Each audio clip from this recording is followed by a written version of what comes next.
बने कस्तुभमणि विराजित कस्तुभमणि विराजित घंटे कस्तुभमणि विराजित हार गळा कांदे निरंतर ही सिधा निरंतर हे सिधा निरंतर हे सिधा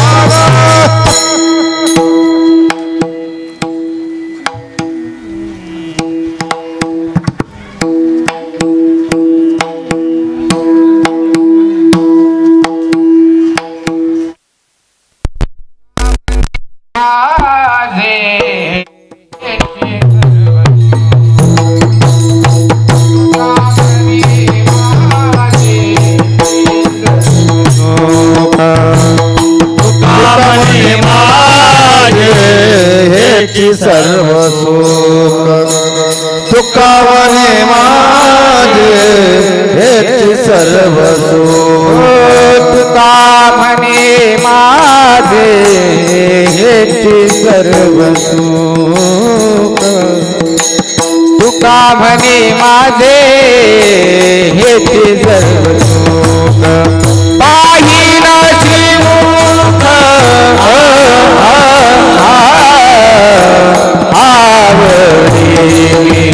तुळसी हार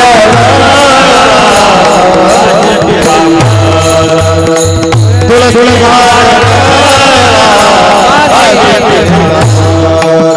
आवडे निरंतर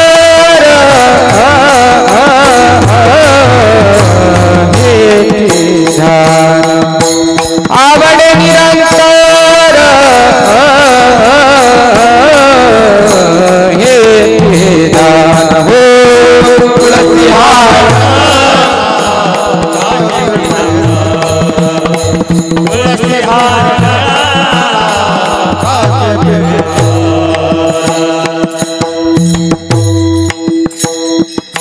जय विठोबार कुमाई जय विठोबार कुमाई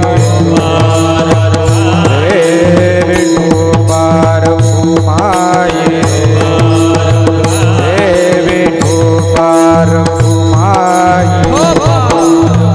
जय विठोबार कुमाई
रूप पाहता लोचने रूप पाहता लोचने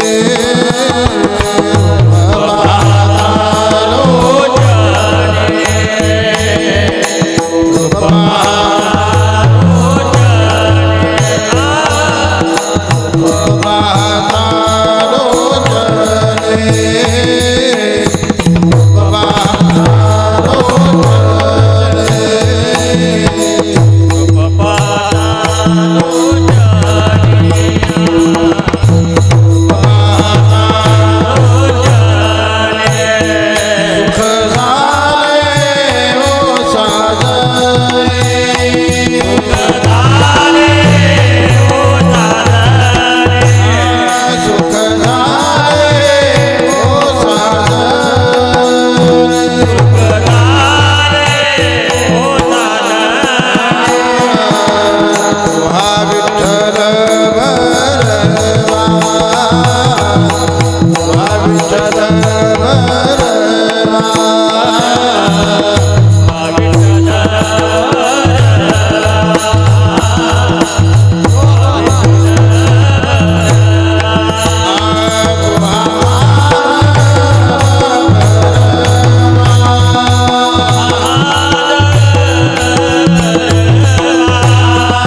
लक्ष्मी वल्लभा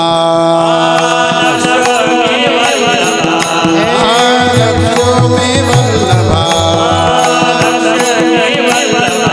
दीनानाथा पद्मनाभा दीनानाथा पद्मनाभा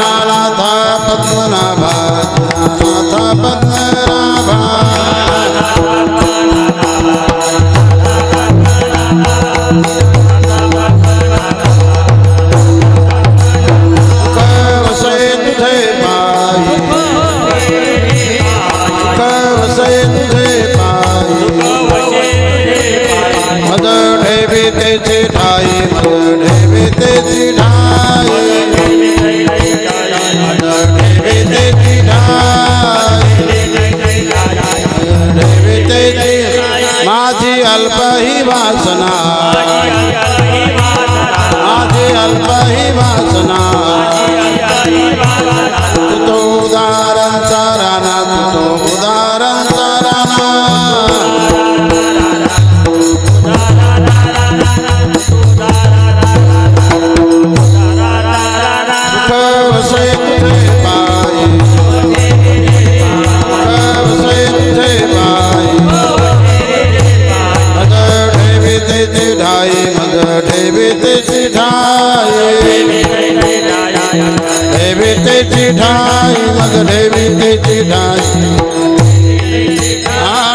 तुका म्हणे भोगे तुका म्हणे भोगे फिरा केले धाव वेगे फिरा केले धाव वेगे फिरा केले धाव तुका म्हणे भोगे तुका म्हणे भोगे फिरा केले धाव वेगे फिरा केले धाव वेगे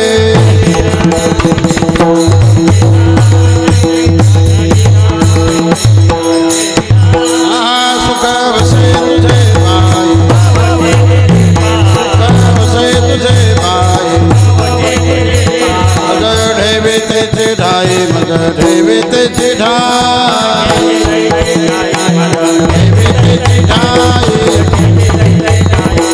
ठेवे तेचे ढाई विठोबार कुमार विठोबार कुमार जय जय विठोबार कुमार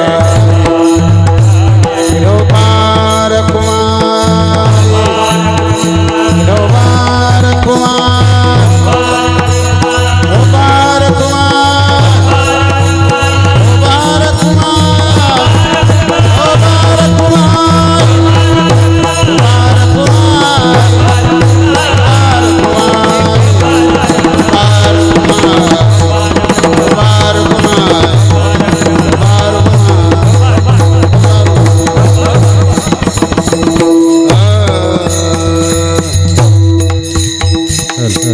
कीर्तनातील पहिली चाल आज गुरुवारी बाबा लक्ष्मी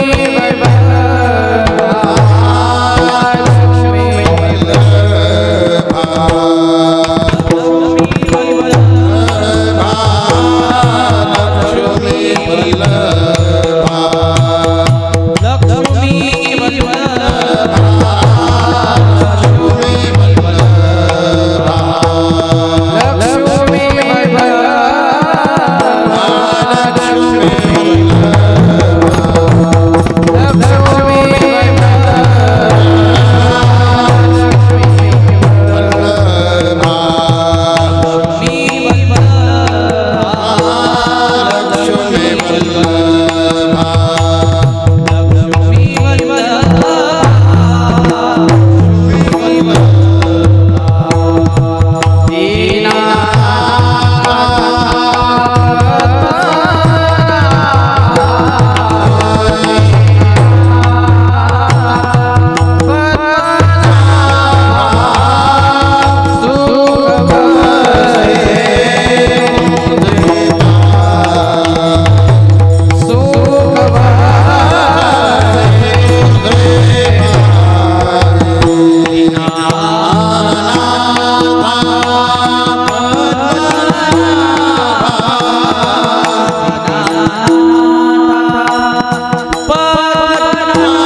लक्ष्मी वल्लभा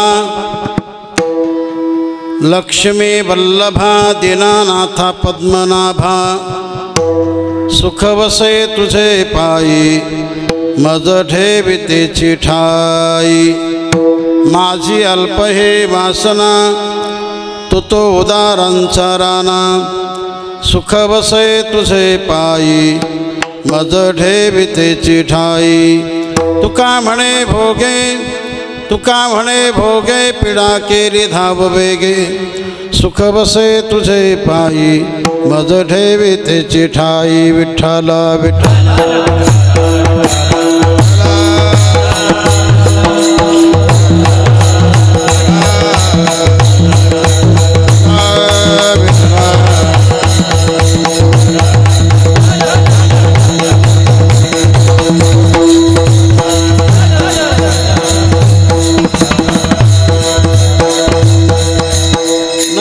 गणपति माऊली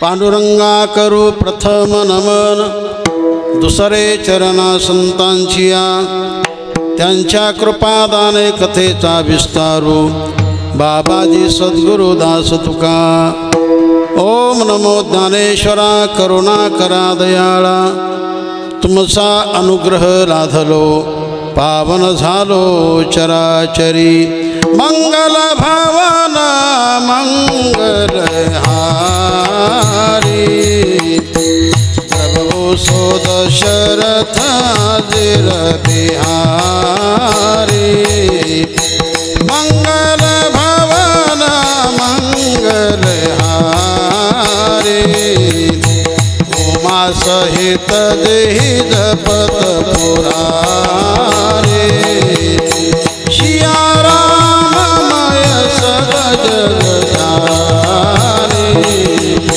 करहु प्रणाम जोरि जुग पारी विठ्ठल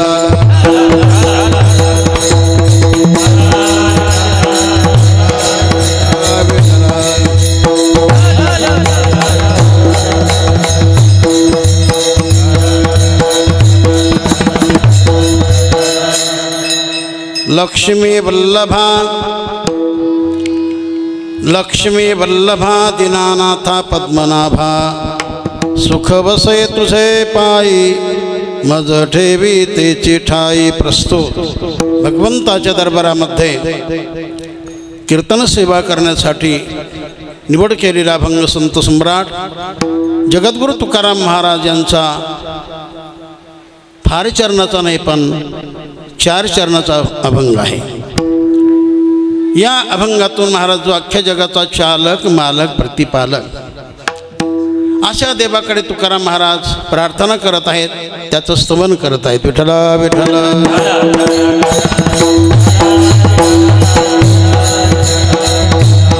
अर्थात एक महत्त्वपूर्ण असं मागणं महाराज या अभंगातून करत आहेत। असो दरवर्षी या ठिकाणी ज्ञानेश्वरी जयंतीच्या निमित्ताने कार्यक्रम साजरा केला जातो,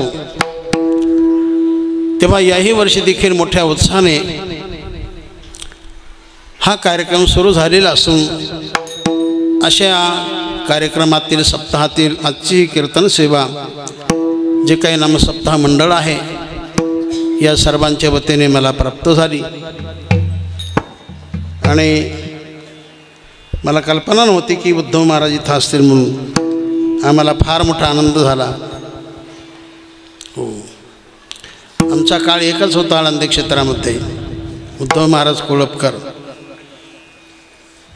माझं 4थं वर्ष आणि त्यांचं 1लं वर्ष असं आनंद वाटला. मंडळाची देखभाल चांगली दिसते, बैठक चांगली आहे. तेव्हा श्री ज्ञानेश्वरी सेवा समिती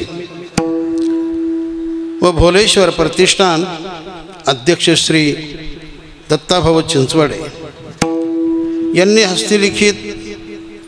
हस्तलिखित ज्ञानेश्वरी उपक्रम चालू केलेला आहे.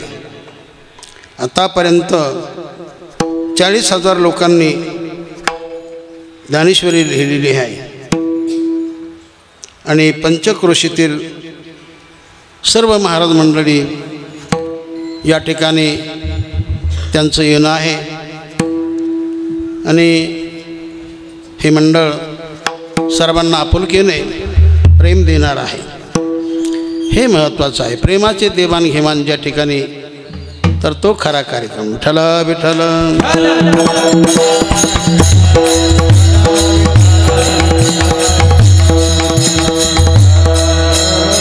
आणि ही गणेश भगवंताची नगरी आहे. जिथं गणेश भगवान तिथं काय होणं, जसं पुनन तिथं काय होणं. गणपती देवाला सगळ्या देवामध्ये मोठा मानपान आहे आणि म्हणून कीर्तनकार जरी दिसत नसले म्हणजे नमन करताना पण मनोमन चिंतन पहिलं गणपतीचं केलं जातं आणि म्हणून पहिलं नमन, पहिलं चिंतन, पहिलं पूजन हे गणपती देवाचं केलं जातं. आणि म्हणून अभंग नाही परंतु एक सुंदर रचना आहे. पहिले नमन हो नमन गणपतीला, पहिले नमन हो नमन गणपतीला, पहिले नमन हो नमन गणपतीला, पहिले नमन गणपतीला, गणपतीच्या या शारदेला, उंदीर त्यांच्या सेवेला. पहिले नमन हो नमन गणपतीला, पहिले नमन हो नमन गणपतीला. असं अभंग नाही बरं का, पण सुंदर अशी रचना आहे. तेव्हा या ठिकाणी छत्रपती शिवाजी महाराज यांची मूर्ती आहे. हा सगळा परिसर त्यांचाच आहे की ज्यांनी महाराष्ट्र घडवला, स्वराज्य निर्माण केलं, स्वराज्य निर्माण केलं. असे महाराष्ट्राचे जनक, मी तर म्हणतो देशाचे जनक आहेत ते, की ज्यांच्या क्रांतीपुढे मोठमोठ्या महाशक्ती देखील नतमस्तक केल्या त्यांनी जीवनामध्ये. हे त्यांचं कर्तृत्व. विठ्ठल विठ्ठल.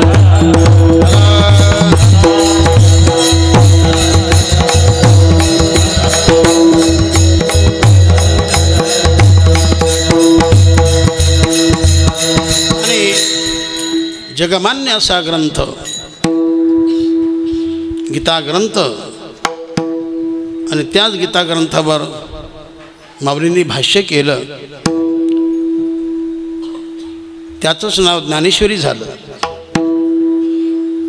अशी ज्ञानेश्वरी सर्वांनी तिची साधना करावी, त्याला निश्चितपणे ज्ञान होणार असं वरदानाचा भाग आहे. आणि म्हणून असं जनाबाई सांगतात, वाचावी ज्ञानेश्वरी, वाचावी ज्ञानेश्वरी,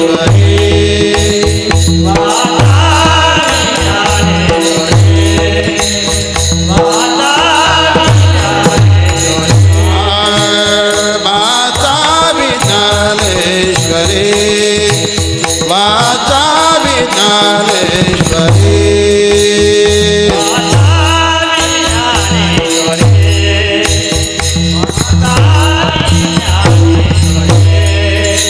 डोळा पाहावी पंढरी, डोळा पाहावी पंढरी, ज्ञान होय आत्मानाचे, ज्ञान होय आत्मानाचे.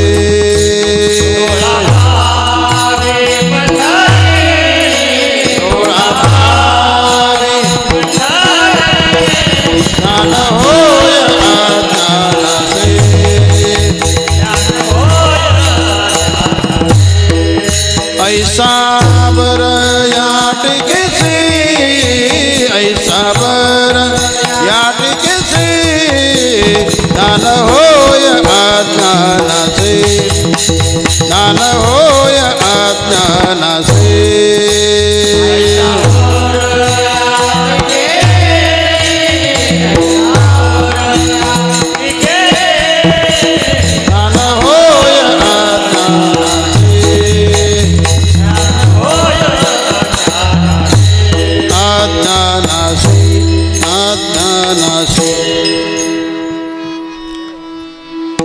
हे ज्ञानेश्वरीचं सामर्थ्य आहे. किती अज्ञानी मनुष्य असला आणि त्यांनी भावना धरून जर या ग्रंथाचं वाचन केलं तर त्याला निश्चितपणे ज्ञान प्राप्त होणार. ज्ञान होय मूढा अति मूर्ख त्या दगडा म्हणून वाचेल जो कोणी ज्ञानेश्वरी जनी त्याशी लोटांगणी. अपूर्व असा ग्रंथ आहे की ज्या ग्रंथाला जगात तोड नाही जोड नाही असा अप्रतिम ग्रंथ माऊलींनी जीवनामध्ये केला आणि तो पूर्ण जगाला दिला. आणि म्हणून जीवनामध्ये या ग्रंथाचं वाचन करा. असं नाही म्हटलं संतांनी कुणीच की वाचावी कादंबरी आणि डोळा पाहावी मुंबापुरी. असं नाही, वाचावी ज्ञानेश्वरी आणि डोळा पाहावी पंढरी. याच्यामध्ये आपलं सार्थक आहे. विठ्ठल विठ्ठल.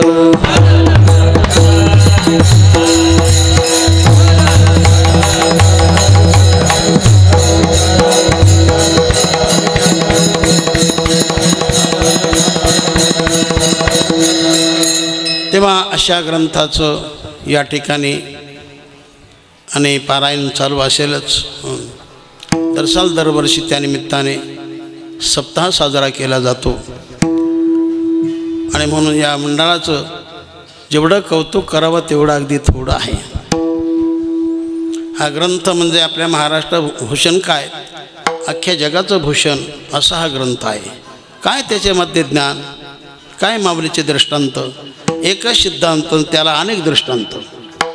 ही माऊलीची फार मोठी खूबी आहे.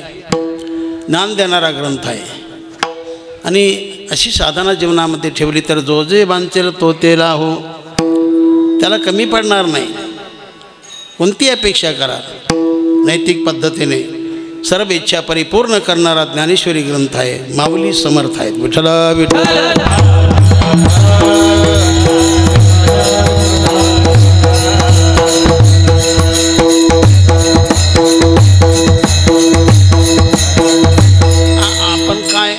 अनुभव घेत नाही.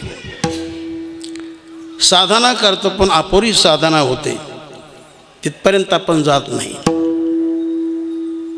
आपला प्रवास होतो पण मध्यंतरी आपण परत येतो. त्यामुळे अनुभव प्राप्त होत नाही. अनुभव घेतलाच पाहिजे आणि अनुभव येतोच. हो, करा, तुम्हाला निश्चितपणे अनुभव येणार. अशी ज्ञानेश्वरी अप्रतिम तो ग्रंथ आहे आणि करणारे उत्तम आहेत. त्यामुळे त्यांच्या हातून होणार ते काही थोडंच कमी प्रतीचं होणार. ज्ञानेश्वर माऊली जगमान्य आहे, तशी ज्ञानेश्वरी देखील जगमान्य आहे. विठ्ठल विठ्ठल.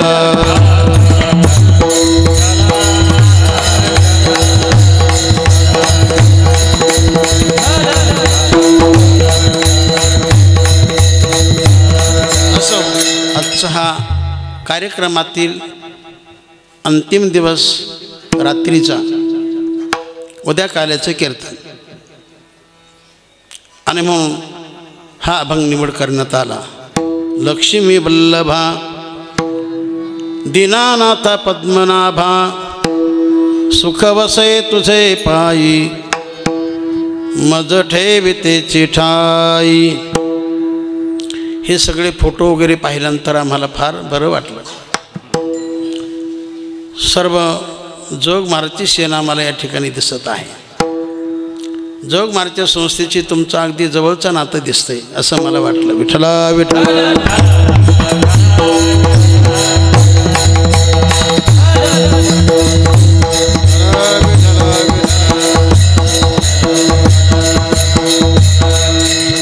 महाराजची संस्था की ज्या संस्थेला जगामध्ये तोड नाही जोड नाही,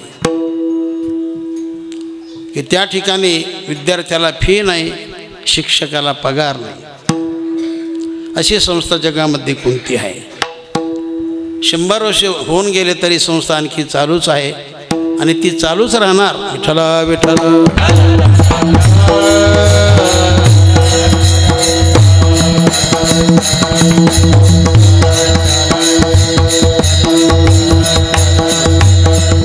असो या ठिकाणी बरीच महाराज मंडळी आहे.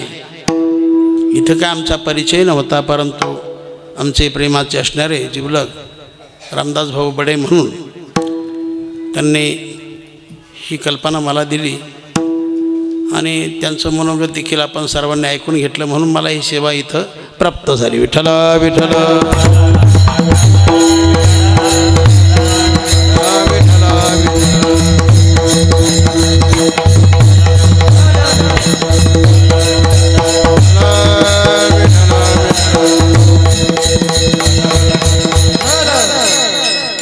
आणि या परिसरामध्ये आमचे उद्धव महाराज राहतात, सूर्यवंशी महाराज राहतात, हे महत्त्वाचं आहे.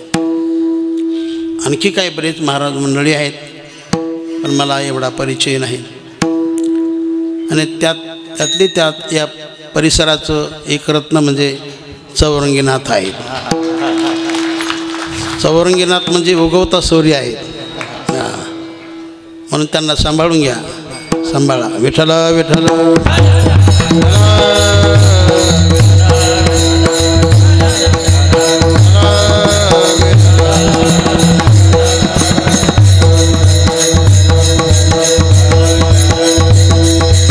असो.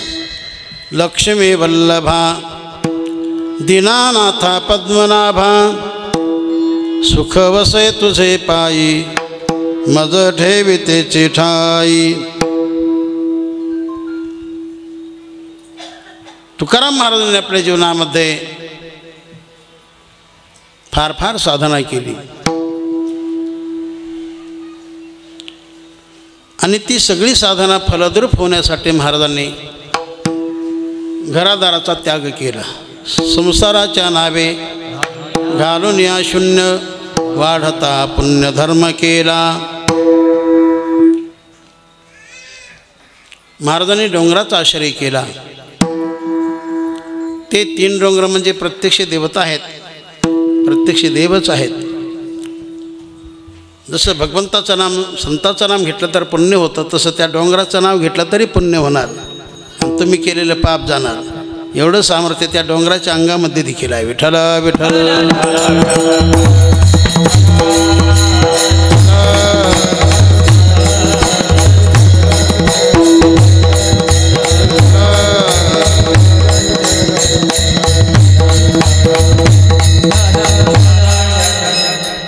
मनापासून महाराजांनी संसार सोडला आणि मनामध्ये देव धारण केला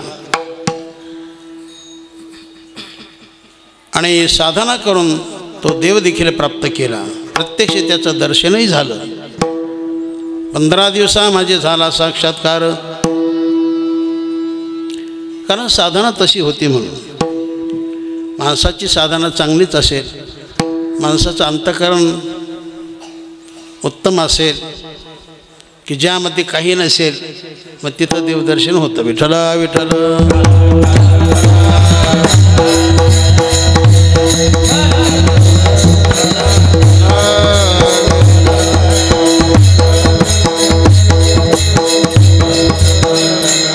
महाराजांनी जीवनामध्ये भक्तीचा ध्यास घेतला. महाराज सर्वाशी बोलताना अन्य काही न बोलता शक्यतो परमार्थाचं बरेच काही बोललेत. सर्वाशी बोलताना देवाचंच बोललेत. मनाशी बोलताना देवाचंच, जनाशी बोलताना देवाचंच, किंबहुना सर्वाशी बोलताना देवाचंच बोललेत. मना एक करी मन मी जाईन पंढरी, उभा विटेवरी तो पाहीन सावळा, उभा विटेवरी तो पाहीन सावळा. मनाशी बोलताना देवाचं चिंतन आहे. बरं, जनाशी बोलताना काय म्हणतात? ऐक रे जना तुझ्या स्वहिताच्या खुना, पंढरीचा राणा मना माझे स्मरावा, पंढरीचा राणा मना माझे स्मरावा. सर्वांशी बोलताना महाराज देवाचंच बोलले. तर एका माणसाने विचारणा केली की महाराज आपलं कसं काय चाललंय, आपला संसार, आपला प्रपंच, आपला परिवार, मुलं बाळं, अमुक तमुक. पण महाराज म्हणतात आमच्याकडे असं बोलूच नका माझा पासी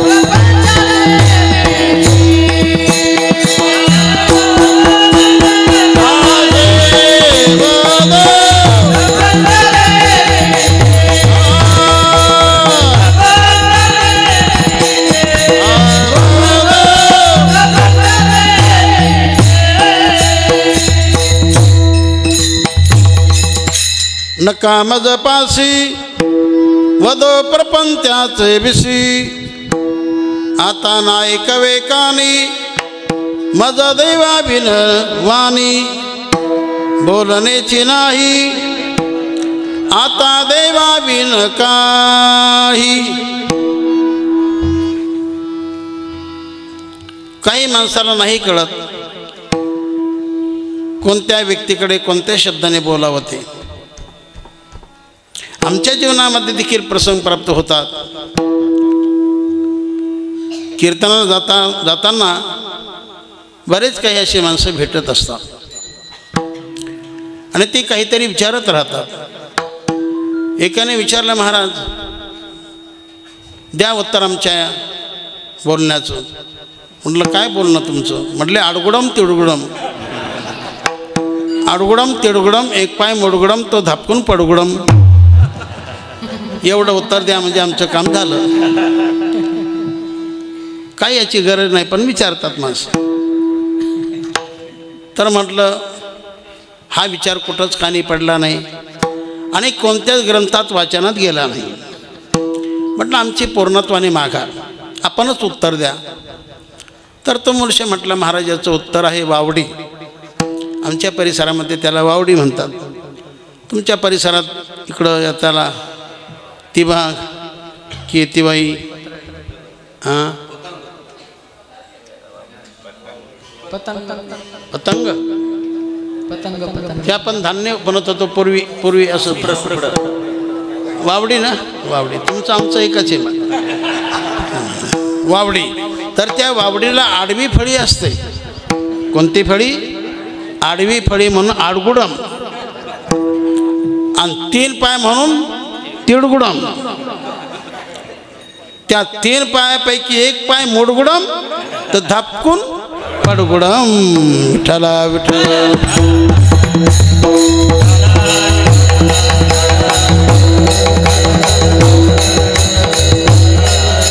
आता हे काय मला आवडत नाही बरं का, पण काही लोकांसाठी हे सांगावं एवढंच. रेखा मी तुमचा वेळ जातो असं. तर विचारा, पण ज्यामध्ये काही भक्तीचा स्पर्श असेल, महत्त्वाचा विचार असेल. एका दुसऱ्या माणसाने विचारलं तुम्ही आळंदी क्षेत्रामध्ये राहता? म्हटलं हो. तर म्हणे तुम्ही भिंत चालवा. कशामुळे? तर ज्ञानेश्वर महाराजांनी चालवली म्हणून चालवा.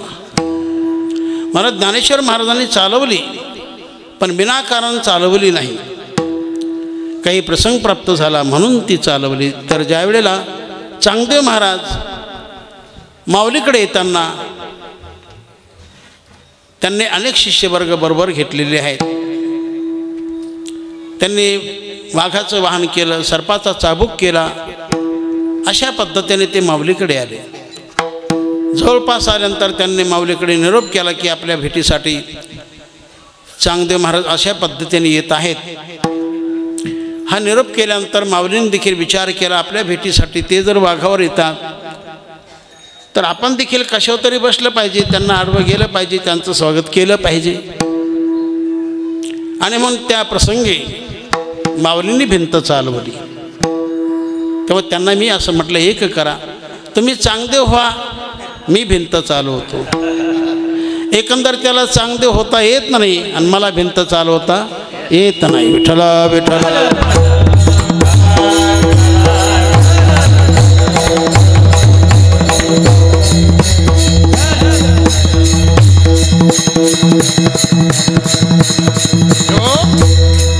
आणि म्हणून आपलं काम होण्यासाठी आपली भाषा चांगली असावी, आपलं बोलणं चांगलं असावं.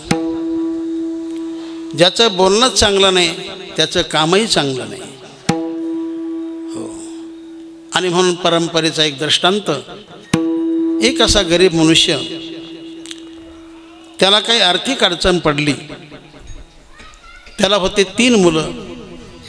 तेव्हा एका मुलाला आज्ञा केली की जा सावकाराकडे. त्या गावातच एक मोठा सावकार होता, की जा सावकाराकडे माझं नाव सांग आणि 500 रुपये घेऊन ये. मुलगा गेला. सकाळचा प्रहर होता. ती सावकार उठून बसले होते आपल्या रूममध्ये.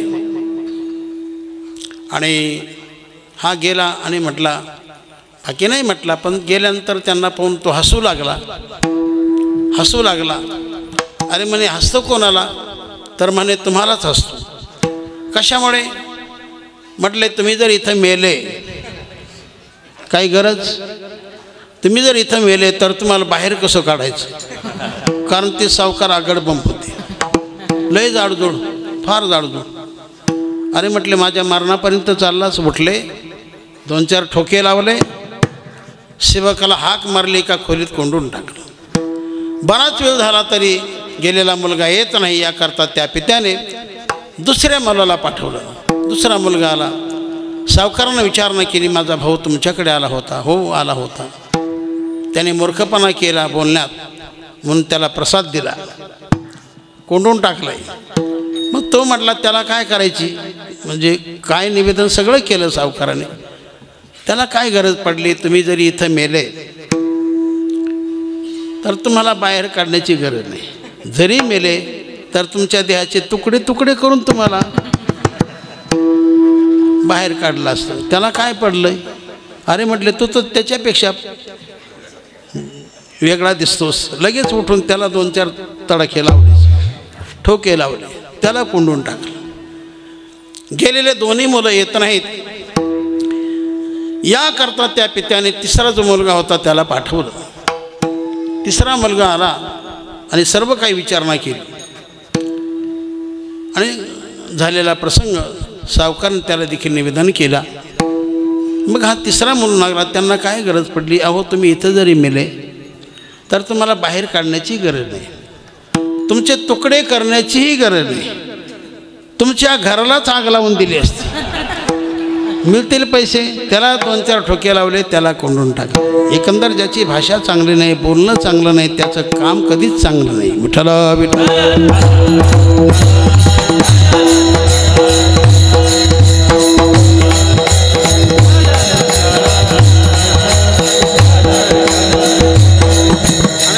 माणसाने आपल्या जीवनामध्ये आपलं वर्तन चांगलं ठेवा. वर्तन चांगलं तर कीर्तन चांगलं. ज्याचं वर्तनच नाही, कीर्तन काय कामाचं? या सगळ्या गोष्टी लागतात. आपली वाणी गोड लागते. विचिते वचन जेणे राहे समाधान. आपलं बोलणं चांगलं असावं, वाणी चांगली असावी.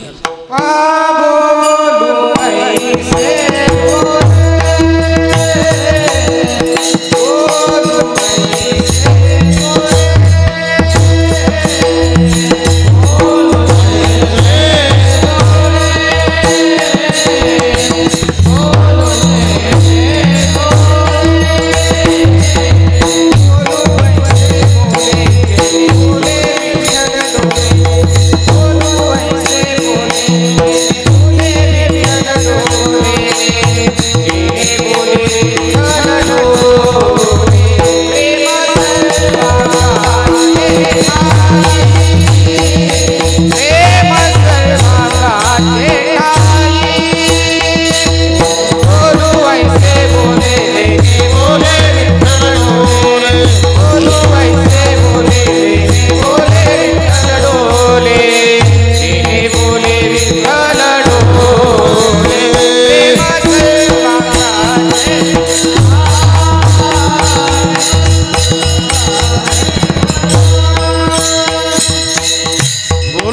जैसे बोले जेने बोले विठ्ठल बोले, असं बोला, गोड बोला, वाणी चांगली ठेवा, वाणी आणि पाणी याचा वापर चांगला करा,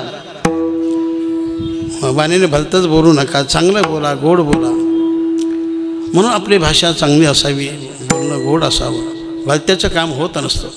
तेव्हा तुकाराम महाराजांनी विचार केला, हा भगवान आहे, जगाचा चालक मालक आहे, हा तसं देणार नाही. म्हणजे आपलं जे प्राप्तव्य आपल्याला करायचं आहे, मिळवायचं आहे, ते सगळं याच्याचे दडलेलं आहे, भगवंताकडेच आहे. पण हा भगवान तसं देणार नाही. आणि म्हणून त्या भगवंताने आपली इच्छा परिपूर्ण करावी याकरता त्या भगवंताला अर्थात पंढरीनाथाला तुकाराम महाराज एक नव्हे, दोन नव्हे, तर 3 अशा प्रकारचे विशेषणे महाराज अभंगाच्या पहिल्या चरणात लक्ष्मी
अभंगातील हे पहिलं चरण आहे.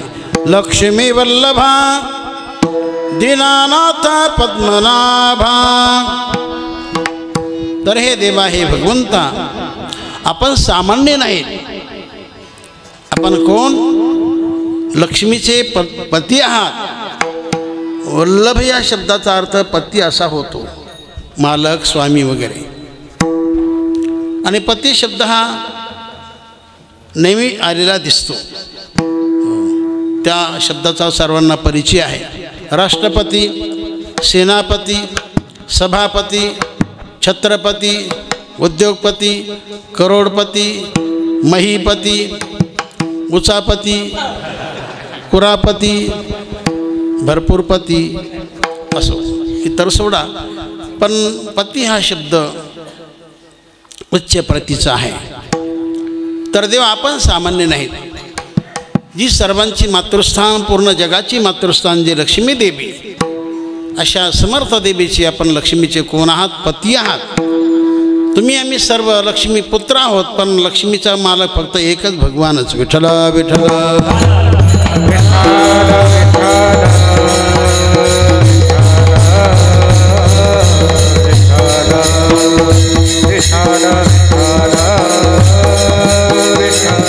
पूर्ण जगाला लक्ष्मीचं आकर्षण आहे, पण संतांना मात्र लक्ष्मीचं आकर्षण नसतं. लक्ष्मीचे अनेक अंग आहेत, अनेक अंगाने लक्ष्मी जगामध्ये राहत असते. तेव्हा लक्ष्मीचं मूळ स्थान जन्मस्थान म्हणजे समुद्र आहे. समुद्र मंथनातून लक्ष्मीचा जन्म झाला. देवदैत्यांनी समुद्र मंथन केलं. त्याचं कारण दुर्वासाच्या शापाने सगळी संपत्ती स्वर्गीय संपत्ती सर्व समुद्रात बुडून गेली आणि म्हणून सर्व देव खिन्न झाले. स्वर्ग वश पडला गेला. सर्वांनी भगवंताकडे धाव घेतली देवांनी की आम्हाला काहीतरी मार्ग सांगा. स्वर्गाला महत्त्व संपत्तीमुळे आहे. तर भगवंताने सर्व काही मार्गदर्शन केलं. समुद्रामध्ये तुमची संपत्ती आहे, याकरता तुम्हाला मंथन करावं लागेल. मंथने नवनीता तैसे घे अनंता. जसं आपण दह्याचं मंथन करतो, परिणाम लोणी बाहेर येत असतो, त्याप्रमाणे देवाने मार्ग सांगितला की तुम्ही मंदर पर्वताची रवी करा, वासुकी सर्पाचा दोर करा, दैत्य लोकांचं सहकार्य घ्या. असं जर केलं तर तुमचं कार्य सिद्धीला जाणार. आणि म्हणून प्रथम देव हे दैत्याकडे गेले. त्यांना काही आकर्षण दाखवलं की असं जर केलं तर तुम्हाला काही आम्हाला काही संपत्ती. त्यांनी होकार दिला. सर्वजण एकशक्तीने कामाला लागले. पर्वत उचलला, समुद्रामध्ये टाकला तसा तो तळाला जाऊ लागला. शेवटी भगवंताने देवकार्य साध्य करण्यासाठी भगवान कासव झाले, कूर्म झाले. कूर्म अवतारतो. अख्खा पर्वत पाठीवरती धारण केला. नंतर वासुकीचा दोर लावला. एका बाजूला देव झाले, दुसऱ्या बाजूला दैत्य झाले आणि सगळेजण मंथन करू लागले. एक एक रत्न बाहेर पडू लागला.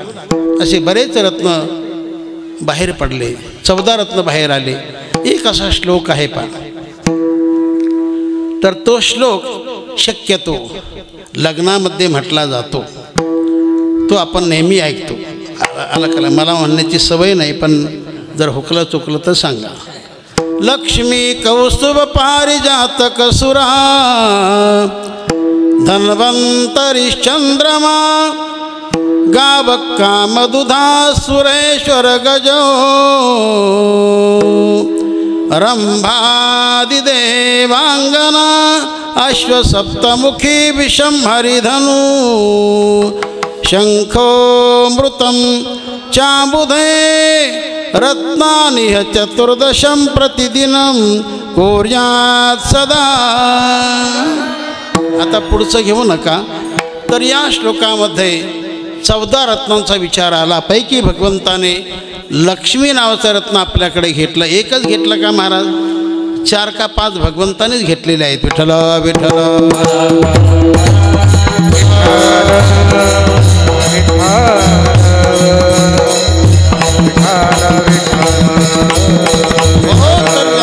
लक्ष्मी समुद्रातून बाहेर आली. मंथनाच्या द्वारा बाहेर आली. तिचा दिव्य असा प्रकाश पडला. सर्व जगाच्या देवांच्या राजे महाराजे लोकांच्या सर्वांच्या दृष्टी लक्ष्मीकडे लागल्या गेल्या. सर्वांना तिचं कौतुकही वाटलं की अशी कोण देवता, जन्मात अशी देवता आपण पाहिलीच नाही, अशी कोण देवता असावी. सर्वांचं आकर्षण लक्ष्मीने केलं. नंतर त्या लक्ष्मीने आपल्या हाती फुलाची माळा धारण केली. कारण त्या ठिकाणी असंख्य देव होते, असंख्य देव होते. मग त्याने विचार केला आपल्या जीवनात आपल्याला शोभेल साजेल असा पती कोण, विचार करू लागले. कारण नवरी मुलगी म्हटल्यानंतर त्याला काय वाटतं, ज्याच्याशी लग्न करायचं तो कसा असावा, सुंदर असावा, सुंदर असावा. त्या मुलीचं आईचं मत काय असतं की आपला जावई श्रीमंत असावा, पैसा पाणी भरपूर असावा. मुलीच्या वडिलाचं काय मत, आपला जावई हुशार असावा, ज्ञानी असावा, चतुर असावा, चार चौघामध्ये बसणारा उठणारा असावा, परिसरामध्ये त्याचं नाव चांगलं असावं, हे मुलीच्या बापाला वाटतं. आणि जे भाऊबंद लोक असतात त्यांना काय वाटतं की त्यांचं आपलं जुळतं मिळतं होतं आहे का, गुणमिलन चांगलं होतं आहे का, हे जवळचे लोक पाहतात, भाऊबंद लोक पाहतात. आणि तुमच्या आमच्यासारखे जे लग्नाला गेले असतात ना, ते म्हणतात ती नवरी कशी असो आणि तो नवराही कसा असो, पण जेवणाचा भेद काय आहे. कन्यावर ते रूपम माता वित्तम पिता श्रुतम बांधवा कुलमिच्छन्ति मिष्टान्नमितरे जना. अशा प्रकारे लक्ष्मी बाहेर आली आणि सर्वांनी समंजसपणाने रांग धरली, लाईन लावली, असं भागवतामध्ये वर्णन आलेलं आहे. तर त्या रांगेमध्ये मोठमोठे देव देखील होते, भगवान शंकर देखील त्या रांगेमध्ये होते, असं दाखवलं आहे. काय गरज होती त्यांना, पण होते रांगेमध्ये. तर सर्वांना डावलत लक्ष्मी चालू लागली. कारण लक्ष्मी समोर आली की प्रत्येकजण आपापली मान पुढे करायचा, आपापली मान पुढे करायचा की लक्ष्मीने आपल्या गळ्यामध्ये माळा टाकावी. पण बळेच मान करून मान मिळत नसतो, हा सगळा दैवाचा खेळ असतो. तर भगवान शंकराचं स्थान आलं, भगवान शंकराची मूर्ती पाहिली, बरं वाटलं, पण बाकी काही बरं वाटलं नाही. हो, कर्पूर गौरम करुणावतारम संसार सारम भुजगेंद्रहारम सदा वसंतम हृदयारविंदे भवम भवानी सहितम नमामि. भगवान शंकराचं रूप चांगलं, पण बाकी वेश चांगला नव्हता महाराज. गळारुंड माळा खापर हस्तकी, गळ्यामध्ये मुंडक्याच्या माळा, मेलेले माणसं त्या मुंडक्याच्या माळा, विचित्र वेश दिसला. लक्ष्मीने पसंत नाही तो वेश केला, पुढे गेल्या. त्याच रांगेमध्ये काही अंतरावर भगवान विष्णू देखील होते, असं दाखवलेलं आहे. तर भगवंताचं रूप पाहिल्यानंतर त्याला अति आनंद झाला. रूप पाहता लोचनी, रूप पाहता लोचनी, रूप पाहता लोचनी, रूप पाहता लोचनी, रूप पाहता लोचनी, रूप पाहता लोचनी,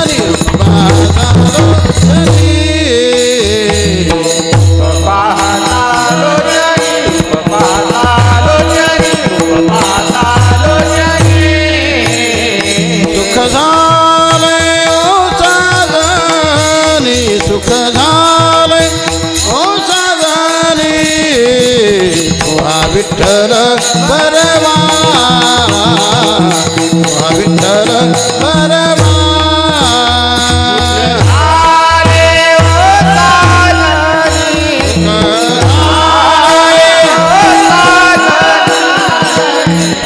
विठ्ठल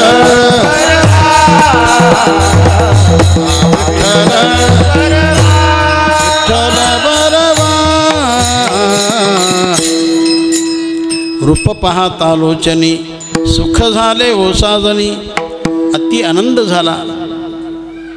आणि माळा टाकण्याचा प्रयत्न केला गळ्यामध्ये, पण भगवंताने तिचा वैर केला. हे असो महासिद्धीशी लक्ष्मी मिळाली यापासी, परी महाविष्णू जैसी नगनीच ते. भगवंताने त्याला स्थान दिलं नाही. अनेक प्रयत्न केले लक्ष्मीने. मग लक्ष्मी म्हटली, देवा असं का करता तुम्ही, सगळं जगत माझी अपेक्षा करत आहे. किती प्रयत्न लोकांनी केले, देवांनी केले, तरी देखील मी कोणाला वरलं नाही. आणि मी आपणहून तुमच्यापर्यंत आले. माझा स्वीकार का करत नाही त्याचं कारण दाखवा. तर म्हणे त्याचं कारण महत्त्वाचं म्हणजे तू गर्विष्ठ आहेस. तुझ्याकडे फार मोठा गर्व की माझ्यासारखं जगात कोण, माझ्यासारखं वैभव कोणाला, माझ्यासारखं रूप कोणाला. तुला फार मोठा गर्व आहे. आणि गर्विष्ठ माणसं मला बिलकुल आवडत नाही. बाकी आवडतं पण गर्विष्ठ माणसं मला आवडत नाहीत. अहंकारी लोक मला आवडत नाहीत. म्हटले मी गर्वरहित होते मग तर झालं, मग चालेल. पण लक्षात धर, मी तुझा स्वीकार करणार पण तुला माझ्या पूर्ण अंगाची सेवा प्राप्त होणार नाही. तुझी सत्ता फक्त पायावर चालेल. आणि म्हणून भगवंताचे जे पाय आहेत ते कोणाच्या हातात? पाय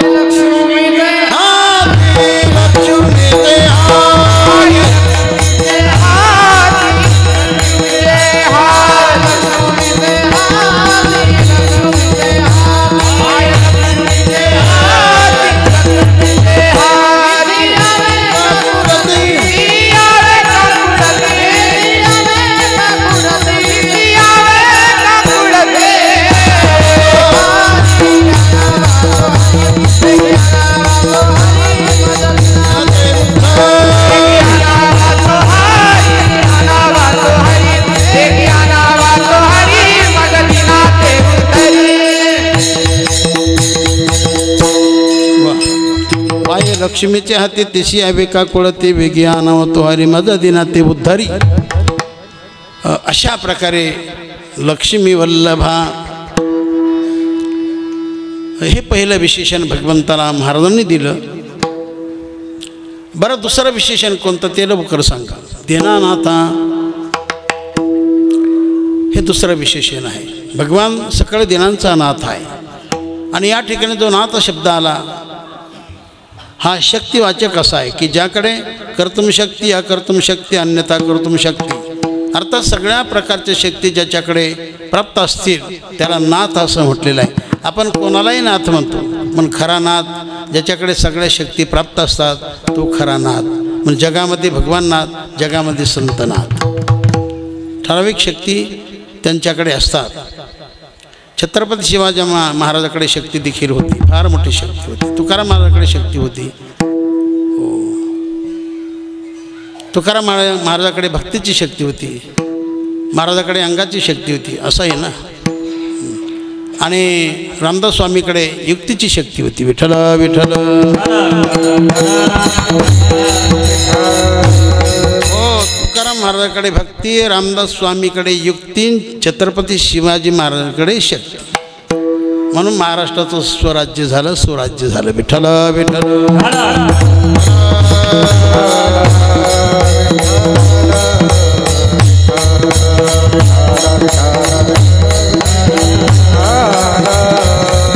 साधू संतांनी भगवंताला भिन्न भिन्न भिन्न शब्दाने आळवलेलं आहे, गायलेलं आहे.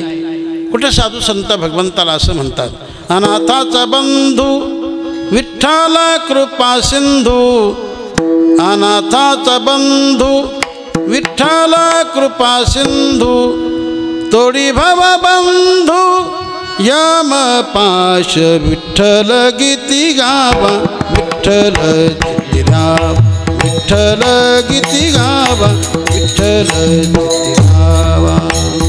हो, तर कुठं कुठं साधू संतांनी भगवंताला जगन्नाथ असा शब्द ठेवला.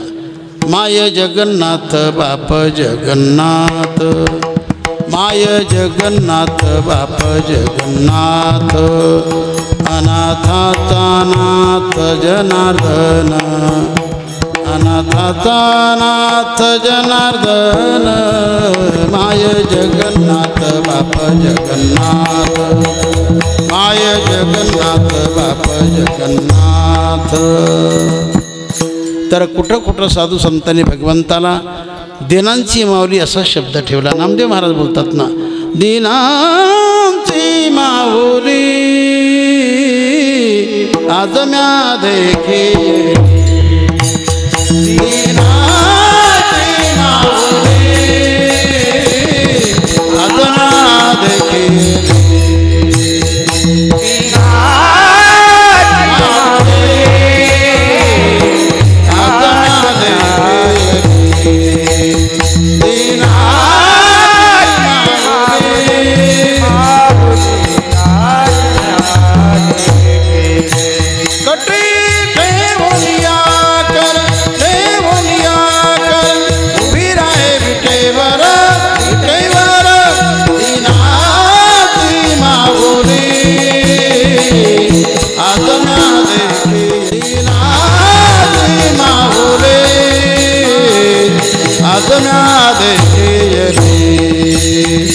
दिनाची मावळे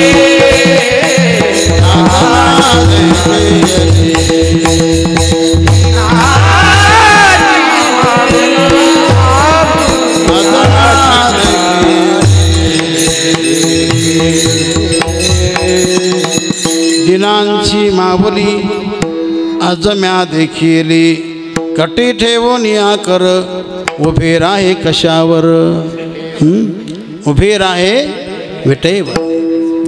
अशा प्रकारे भगवान हा लक्ष्मीचा पती आहे, तो दिनांचा नाथ आहे. लक्ष्मी वल्लभा दीनानाथा पद्मनाभा, तिसरं विशेषण पद्मनाभा हे ठेवलेलं आहे. हे नाम फार ठिकाणी नाही पण काही ठिकाणी मात्र निश्चित आहेच. आपण देवाची भगवंताची प्रार्थना करतो ना रोज. श्री अनंत मधुसूदना पद्मनाभा नारायण जगव्यापका जनार्दना आनंदघना अविनाशा. ही देवाला केलेली प्रार्थना आहे. देवभक्ताचं नातं जमून देणारी प्रार्थना आहे. आणि म्हणून माणसाने अवश्य प्रार्थना करावी. हो, ज्याच्याकडे दुःख नाही त्याने तर करावीच, पण ज्याच्याकडे दुःख असेल त्याने तर अवश्यच करावी. काम होऊन जातं. प्रार्थना खास मनापासून तळमळीची असेल, तळमळीची प्रार्थना असेल आणि सर्व जीवन झोकून असेल, भावाने प्रेमाने जर ती प्रार्थना असेल तर निश्चितपणे भगवान त्या जीवाचं चांगलं काम करतो. विठ्ठल विठ्ठल.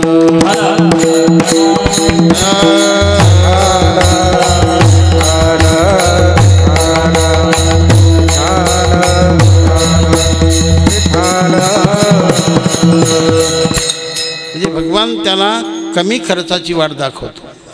कमी खर्चात त्याचं काम होऊन जातं. कमी दुःखात त्याचं दुःख समाप्त होत जातं. भगवान काय करत नाही, जसं माऊली करील ते काय, मग तो तर भगवान आहे, तो का करणार नाही. फक्त भावना असावी, विश्वास माणसाचा असावा. परमार्थामध्ये विश्वास महत्त्वाचा. जसा जीवनात शरीरात श्वास महत्त्वाचा तसा परमार्थात विश्वास महत्त्वाचा. विठ्ठल विठ्ठल.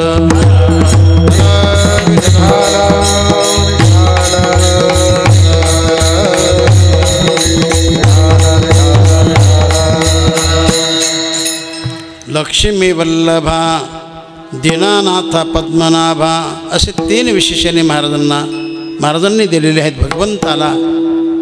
तर ते विशेषणे ऐकून, ते स्तवन ऐकून, स्तुती ऐकून भगवान फार खुश झाले. कारण कोणी असो प्रत्येकाला स्तवन आवडतं, स्तवन आवडतं. आणि माणसाने स्तवन केलं तर काय हरकत आहे, चांगलं असतं ते. म्हणजे समोरची व्यक्ती देखील खुश राहते. आपल्याला काय पैसा लागतो काय, पण चांगलं असतं. स्तवन करावं, देवाचं करावं. सामान्य जीवाचं नाव जरी आपण घेतलं तर त्या व्यक्तीला फार मोठा आनंद होत असतो. तर देव देखील खुश झाला आणि महाराजांना म्हटले की महाराज तुम्ही फार मोठी स्तुती केली, पण एवढी स्तुती करण्याचं नेमकं कारण सांगा. तर ते कारण महाराज अभंगाच्या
ते लोक कामत हा ना.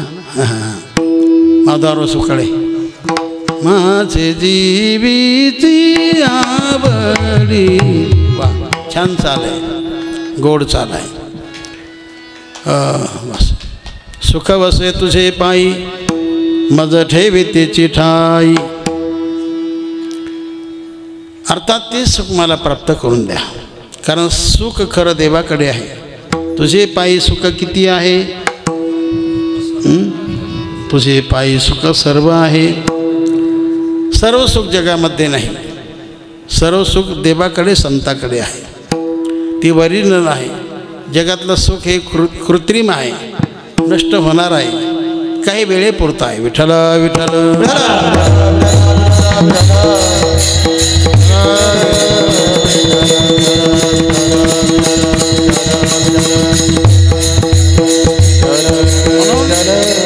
सुख हे देवाकडे, दुःख हे संसाराकडे. संसाराकडे किती दुःख गणित नाही त्याला रे, देवाकडे किती सुख गणित नाही त्याला रे. सुख हे जीवनाचं सार आहे. बाकी भरपूर आहे पण सुखच नाही, काय कामाचं. सुख असावं, शांती असावी, आनंद असावा, समाधान असावं, हे जीवनाचं सार आहे. तेव्हा ते सुख खरं सुख देवाकडे आहे. म्हणून संतांचा आग्रह, आपुला तो एक देव करुणी घ्यावा. आपुला तो एक देव करुणी घ्यावा. आपुला तो एक देव करुणी घ्यावा. एक देव करुणी घ्यावा. आपुला तो एक देव करुणी घ्यावा. आपुला तो एक देव करुणी घ्यावा. आपुला तो एक देव करुणी घ्यावा. आपुला तो एक देव करुणी घ्यावा. तेने विना जीवा सुख नोहे. तेने विना जीवा सुख नोहे. हे रती माई के दुःखाची जनिती. हे रती माई के दुःखाची जनिती. जीवा सुख नोहे. बिना जीवा सुख नोहे. रती माई के दुःखाची जननी. रती माई के दुःखाची जननी.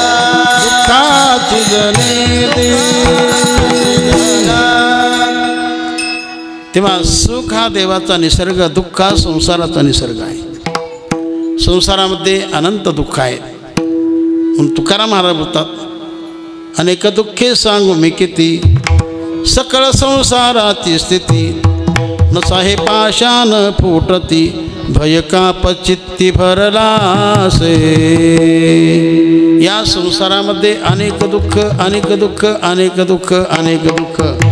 बरं, या संसारामध्ये कोणाला कोणतं, कोणाला कोणतं, कोणाला कोणतं दुःख आहे. सर्वांचं दुःख मी सांगू शकत नाही, पण दुःख नाही असं जीवन जगामध्ये नाही. एखाद्या व्यक्तीच्या जीवनामध्ये नसेल फार दुःख, ते आपण मान्य करू. नसेल फार, पण बिलकुल काहीच नाही असं मात्र होणार नाही. काही ना काही दुःख जीवाच्या जीवनामध्ये असतंच, संसारामध्ये असतं. म्हणून या जीवनामध्ये, या संसारामध्ये कोणाला आजाराचं दुःख, तर कोणाला शेजाऱ्याचं दुःख, कोणाला चोराचं दुःख, तर कोणाला आपल्याच पोराचं दुःख.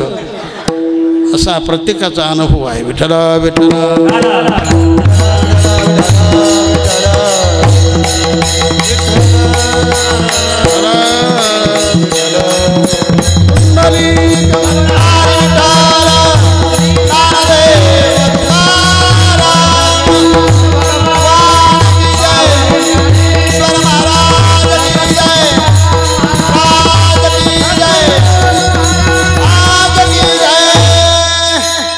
आता एक गोष्ट सांगायची होती, पण आता टाईम फार कमी राहिला. नाही तर फार सुंदर गोष्ट होती. काही लोकांना गोष्टीच आवडतात. माझा काय पिंड नाही गोष्टी सांगण्याचा, आणि मला जमतही नाही. असं काय म्हटलं मी, अनेक दुःखे सांगू मी किती. संसारामध्ये फार दुःख, देवाकडे फार सुख.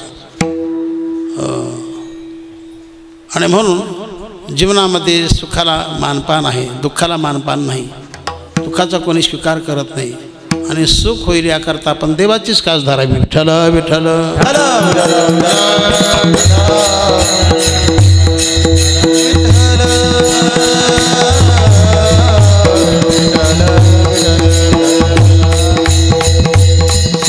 कबीर महाराजांचं देखील गोड प्रमाण आहे ना. जो देखे सो दुखिया बाबा सुखिया कोई नहीं रे. जो देखे सो दुखिया बाबा सुखिया कोई नहीं रे. राजा दुखिया प्रजा दुखिया राजा दुखिया प्रजा दुखिया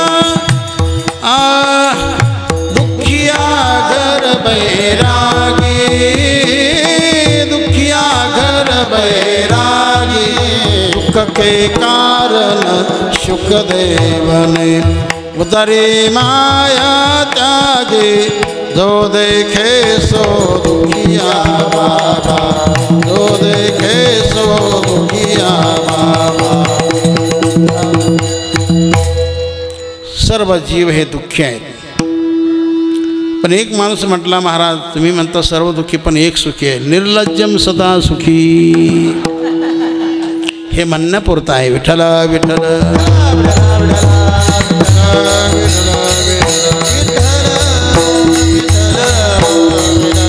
हो महाराज बोलतात देवा सुखाच्या बद्दल मी आपल्याकडे बाजू मांडलेली आहे. कारण ती खरंच सुख तुझ्याकडेच आहे आणि माझी जी वासना ती अगदी अल्पशी आहे देवा. पण तुझा जर विचार केला तर देवा तू कोण आहेस. अभंगातील तिसरं चरण. माझी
वासना तू तो दारांचा राणा. महाराज म्हणतात माझी वासना अगदी थोडी अल्पशी आहे, कमी आहे. हो, मुळात सर्वांना देह वासना असते आणि देह वासनेच्या अंतर्गत आणखी काही वासना असतात. सौंदर्य वासना, आरोग्य वासना, आयुष्य वासना, भरपूर वासना.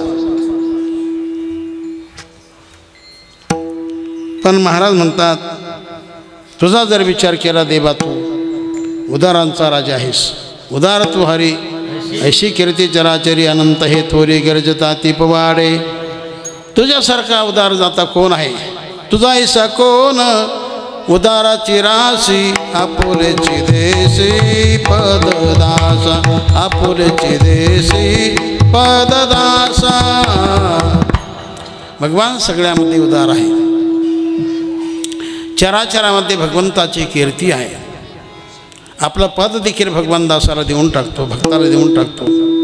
एक प्रसंग असा, सण दिवाळीचा आला, नामा रावळाशी गेला, हाती धरून देवाशी चला आमुच्या घराशी. हाती धरून देवाशी चला आमुच्या घराशी. तेव्हा मातोश्रीचा आग्रह म्हणून नामदेव महाराज मंदिरात गेले, पहाटेच गेले आणि देवाला आग्रह धरला. आमच्या आईने बोलवलं तर म्हणे ठीक आहे, मी नेहमीच येतो, कारण आता दिवाळी सुरू म्हणून तुम्हाला आग्रह मी करत आहे, आईचा आग्रह आहे. तर म्हणे मग तू थांबतोस का इथं, आता बडवे लोक येतील आणि मी नसल्यामुळे वेगळा प्रसंग होईल. तर म्हणे थांबतो देवा, पण तुम्ही घरी जा. मग भगवंताने आपल्या स्वशक्तीने आपलं रूप त्याला प्राप्त करून दिलं. आणि लक्षात धर, बडवे लोक येतील, अंगावरचे कपडे काढतील, अजिबात चळबळ करायची नाही. हो म्हणले. नंतर तुला स्नान वगैरे घालतील, अजिबात चळबळ करायची नाही. नंतर पुढे तुझं अंग वगैरे पुसतील, अजिबात चळबळ करायची नाही. नंतर तुला कपडे परिधान करवतील, अजिबात चळबळ करायची नाही. नंतर तुला तुझ्या तोंडाला काहीतरी पेढा म्हणा वगैरे वगैरे असं काही देतील, अजिबात खायचा नाही. धूपदीप आरती वगैरे करतील, त्यामध्ये काही हालचाल करायची नाही. हे सगळं नामदेव महाराज म्हटले, हे सगळं पथ्य मी परिपालन करणार देवा, पण तुम्ही जा. भगवान पटकन गेले. गोनाईने उठणे केले, दाम सेठीने स्नान घातले. गोनाई मात्याने देवाच्या अंगाला लावण्यासाठी उठणं तयार केलं. स्नानापूर्वी सगळं उठणं भगवंताच्या पांडुरंगाच्या अंगाला लावलेलं आहे. नंतर दामासेठीने स्नान घातले. दामासेठी महाराजांनी म्हणजे नामदेव महाराजच्या वडिलांनी स्नान घातलं, आईने अंगाला उठणं लावलं. मग गोनाई मातेने काय केलं, पदर काढिला माथ्याचा बाळ पुशिला नंदाचा. देवाचं सगळं अंग आपल्या लोकड्याच्या पदराने पुसून टाकलं. देवाने ते मान्य केलं. केलं का नाही मान्य? एखाद्याचं खास प्रेम असलं तर भगवान कोणाचंही मान्य करतो, जसं असेल तसं भागून घेतो. तर नंतर फराळाचं ताट समोर केलं. भगवंताने पटकन फराळ केला. जी धूम ठोकली की डायरेक्ट मंदिरच. तोपर्यंत मंदिरात तुफान गर्दी देवाचा सोहळा पाहण्यासाठी. दैवे भक्ता लागी उपचार मांडले, दैवे भक्ता लागी उपचार मांडले. शांती सुखासनी माने बैसले,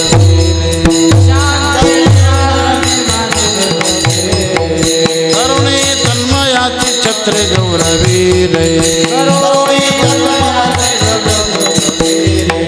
ज्ञान संपत्तीचे भारती झाले. ओ राज्य करा म्हणे त्रिभुवनी, सुखे राज्य करा म्हणे त्रिभुवनी. भारती झाले.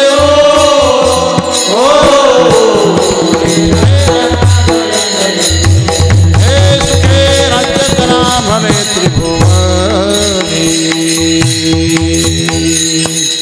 आपल्या भक्ताचा सोहळा भगवंताने अगदी आनंदाने पाहिला,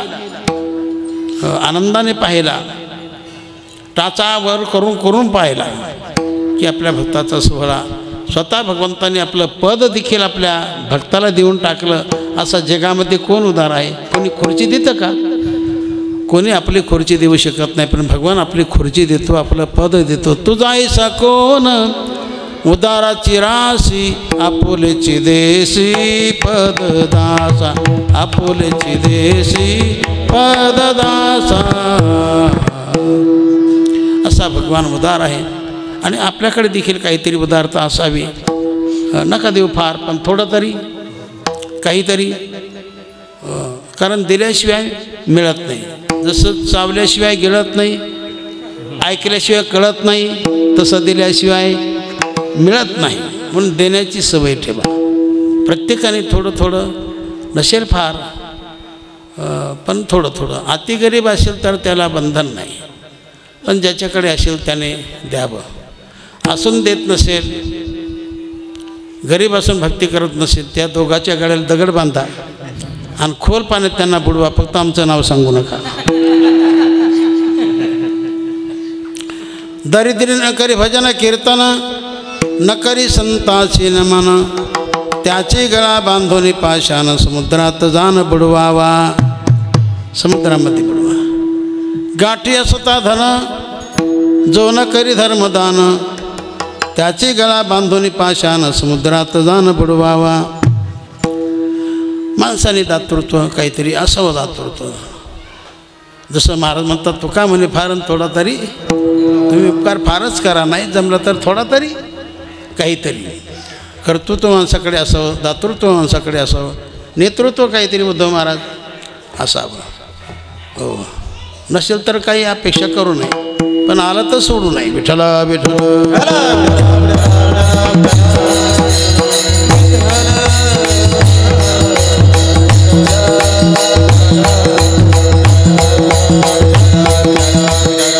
असो, भगवान सगळ्यांचा राजा आहे.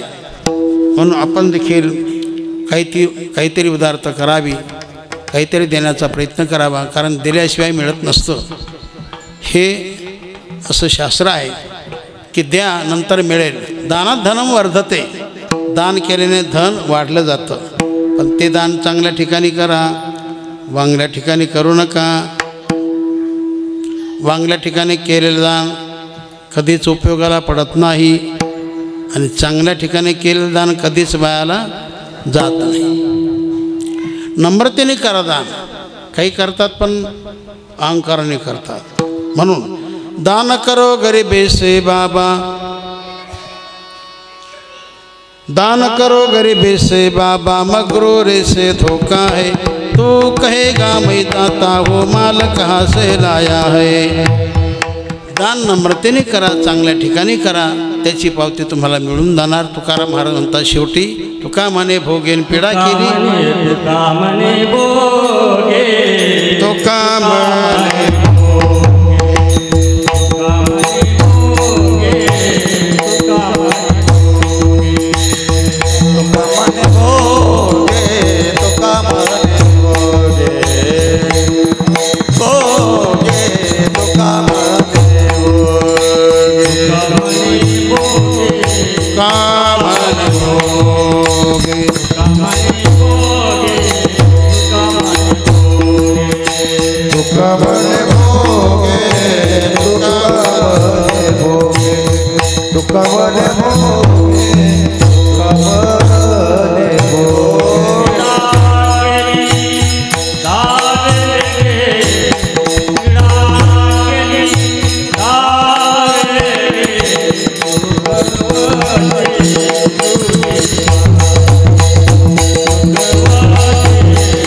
सतीश महाराज म्हणा.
असो आपला टाईम संपला आणि म्हणून आपली सेवा संपली. बोलण्यासारखं फार आहे पण पुढे जाता येत नाही, तेव्हा या मंडळाचे मी आभार मानतो, कौतुक करतो. चांगलं चाललेलं आहे, असंच चालवत राहा. तेव्हा या स्थानी